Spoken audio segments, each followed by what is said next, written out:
Let's bring in the man who's been a quarterback consultant of Joe Burrow's and Jordan Palmer. Jordan, it looks like Tua is going to be the number 1 overall pick. I guess that might have been the glitch. What do you think?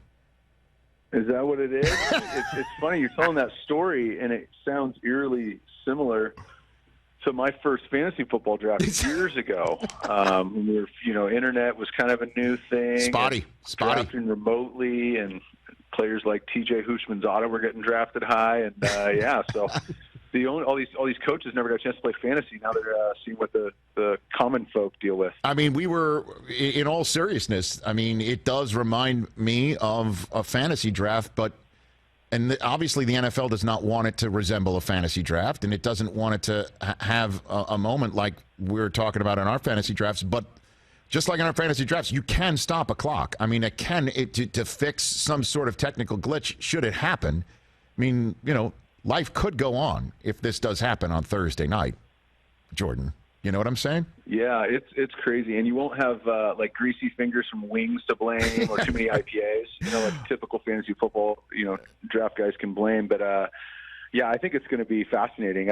For me, I'm kind of outside looking in on this.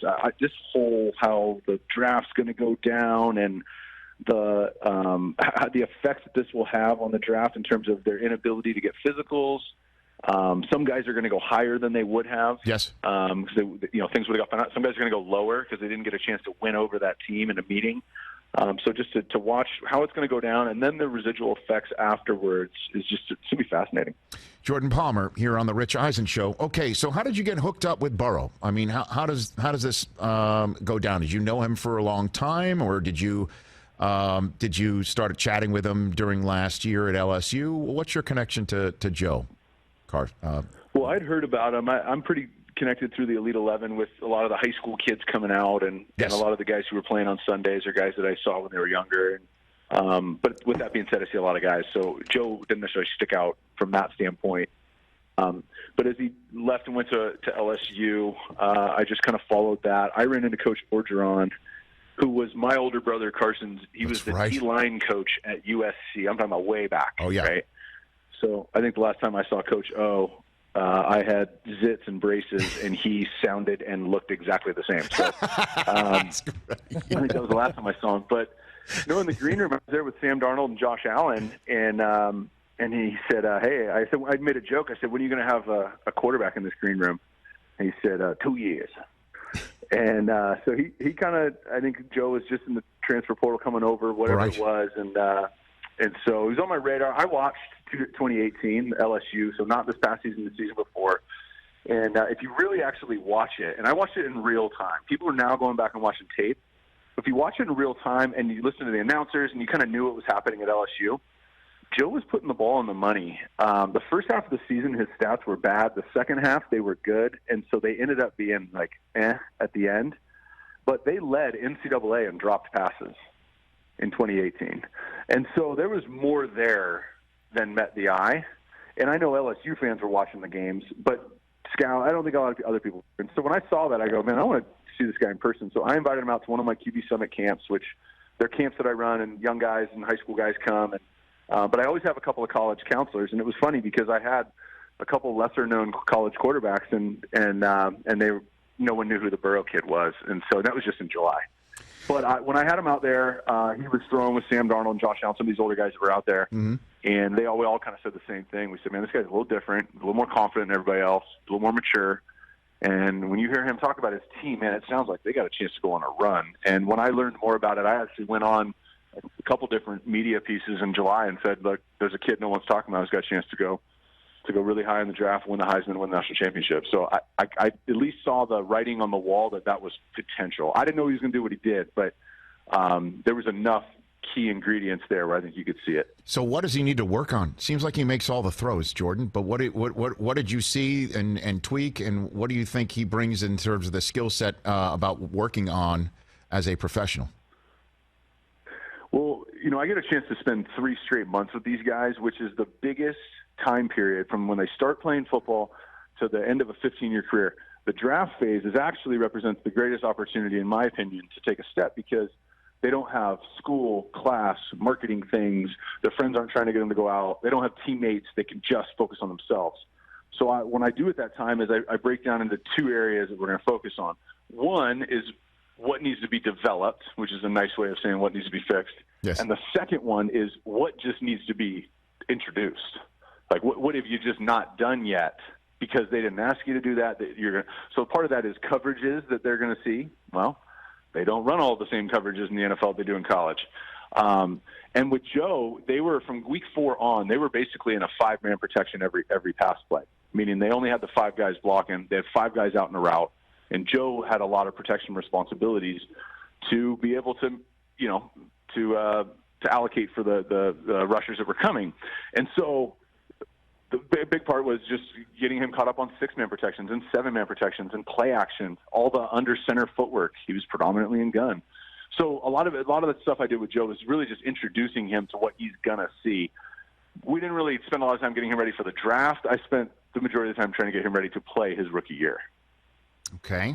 And then the issue of him being chosen first overall I spoke to your brother about this last week at the Super Bowl. That was a big conversation, man, about does he really want to be picked by the Bengals? And then we started, we start tracing, your brother thinks that they didn't really want to win. TJ Hushmanzada, whose name you mentioned, I know that Joe's been throwing to him, or at least he was part of his training. How much does that play into what's going down Thursday night? Does Joe really, is he all in if he gets chosen by the Bengals, Jordan? Yeah, I think so. Yeah, I think so. I mean, he's a guy who, from a confidence standpoint, feels like if he's on the team that they got a chance because they have him. And that totally may sound cocky, right, to a couple of the listeners, but that is the difference here between dudes who play in the league and the ones who hold trophies. Is that they genuinely believe because they have them, they're good enough to win. And so, and Joe's, I think he's looking at this and going, man, I think if I can step into a program, he took over a high school program, turned that around. He went to LSU and they did things they'd never done before. And so I feel like he's stepping into the league and feels like he can win with anybody. And I think if you look at the Bengals, if you look at any of these teams that were rumored to try and get to one, really any of the teams in the top, there's reasons to believe that if they have Joe, they can win. And there's also things to be concerned about. And so I think that's across the board. And then connecting the dots between my brother and I, look, that was a Marvin Lewis ran team. That was different. Times have changed, some for the better, some for the worse. I don't even know.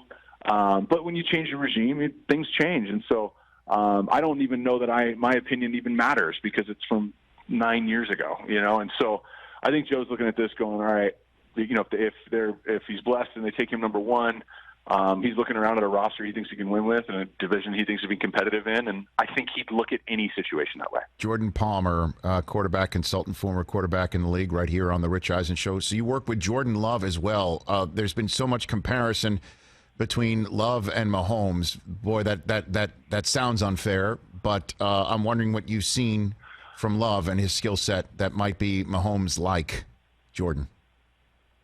Yeah, I got a chance to spend some time with Jordan Love during this draft training as well. A lot less time than I spent with Burrow, but enough to fall in love with his traits for sure. I had spent a lot of time with Patrick during this phase too, and his last year at Texas Tech. And I think the similarities, it's certainly not fair. It's not like I've heard comparisons of Joe Burrow to like Joe Montana and these people that it's just like, how are you come up with that comparison? Brady's the one. Brady's the one that even Kevin Falk has mentioned, and obviously he won Super Bowls with Brady. So you're hearing Brady with Burrow and Mahomes with Love. It's flat out. That's what you're hearing. I just compare people to I'll compare Jordan Love right now to when Patrick was at this phase. But I'm not comparing a rookie with a 21-year vet in Tom Brady, right? Right. So, but if I were to compare Patrick at this point and Jordan at this point, yeah, there is a lot of similarities. The similarities, the ability to throw from different arm angles, which to a casual fan probably doesn't mean a ton. But think about it like this. If you can throw from different arm angles and the result is consistent, then what that means is you're going to get more quality attempts. Like you got a better chance to complete more balls. Then if you have elite arm talent, which they both do, and then you add on there, they can both move around. And I think the future of the position is the quarterback's ability to create time and space.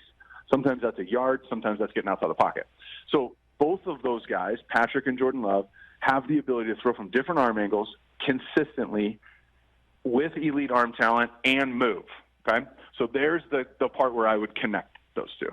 The part that's different, and this is a giant difference, is the system that Patrick played in high school, the system that he played in at Tech, and the way I met Patrick Mahomes, Cliff Kingsbury sent him, said, hey, I got this thing. He's a sophomore. You got to get your hands on him, kind of thing.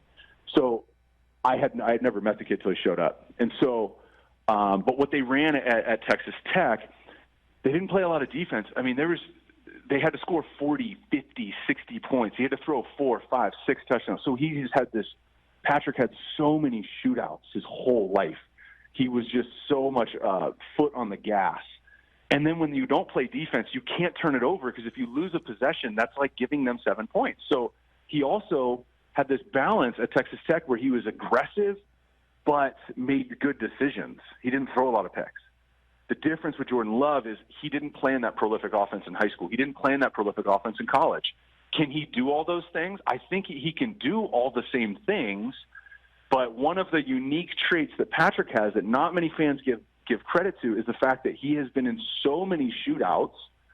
That's why when they're down, whatever they were down, they can come back and win, because that's his mentality, and that's the difference that I see between those two. All right, in a few minutes left to have with you, Jordan Palmer, I want to turn you, I guess, into a member of the paparazzi and an evaluator a few years in. Darnold, Mayfield, Trubisky, in terms of the consistency level or in terms of what we believe maybe is their future, which one is the closest to having already an opinion that we could form as to whether they're going to work out in this league so far? What do you got for me on that? Yeah, Jordan? I think I would say on the unfortunate side of it, I would say it's Trubisky, because when you give a guy a really good opportunity, which is a good defense, some good weapons, a quality play caller and head coach, which I think is what he's been given. What you can't then say is, well, I just wasn't ready for that opportunity yet. I needed to be in year 2 or needed a little bit more experience, because this is a right place, right time league. And it's also a wrong place, wrong time league. There's been great players who just were at the wrong spot at the wrong time, and there's been pretty good, decent guys who were at the right place in the right time, and, some of them have gold jackets. And so with Mitch, I would say I'm there. I think Nick Foles is going to come in and just kind of be that little missing piece. I don't know that he's a long-term solution, but he's going to be a great missing piece for them. And then between Baker and Sam, I would say that Baker has been given more quality opportunities just with the personnel around him. I think Sam, there's a huge discrepancy between the Browns and the Jets in terms of offensive personnel. Both of them have had multiple coordinators. Both of them have had ups and downs for different reasons. Sam, because he got sick, and Baker with just some off-the-field stuff and distractions. So I think, there's still we still got to see more out of those guys. Sam hasn't played a full 16 games yet, in the 2 years that he's played. And so that would be, as much as I love both those guys, that's why I'd say he's right there. But I do think that if you give Sam the weapons, I think that's going to end up, when it's all said and done, looking a lot better. And your guy, Josh Allen, it's his division to win now, don't you think? Right? Yeah, it's wide open. It's wide open. It's interesting because I work with Jarrett Stidham, too, who's taking over in New England. So that AFC East is filled with a bunch of guys who hang out here. All right, so you just opened the door. I want to walk in. And how ready do you think Stidham is? Because it seems like Belichick might be ready to just hand the job to Stidham. We'll see what happens on Thursday and Friday nights. But what do you think of Stidham's readiness? I think he's absolutely ready. He's been thrown in a lot of weird spots and handled himself well. He had a challenging childhood and had to become the man of the house at a young age. And so starting just with that right there, and then to go through Baylor with all the Art Briles, if you guys remember all that controversy and, stuff, stepping down, transferring, going to Auburn, getting thrown to a tough spot and, really, really playing well. And then last offseason, Jarrett was in as good a spot as you can be in for a young guy to learn. So last offseason, he's in the room with Tom Brady and Brian Hoyer. Between Tom Brady and Brian Hoyer, they had 31 years of NFL experience, 27 in that system. So he just got a year at MIT for football. And I know what he can do physically and from a confidence standpoint. So I think he's in a great spot. I also would say it'll be interesting to see what the Patriots do Thursday and Friday, because if they want to put competition in that room, you do it with another young guy. And so that could be interesting. But I think Jared is. If you give him the ball and put him in there, I don't know that he's gonna come out. Jordan, appreciate the time and the insight, man. You've got tons of it. We'll give you a call later in the week for next and see how it all comes out. I'd love to get your 2 cents on all of it. Always appreciate the call and the time. You're the best. Thanks, Rich. Right back at you. That's Jordan Palmer.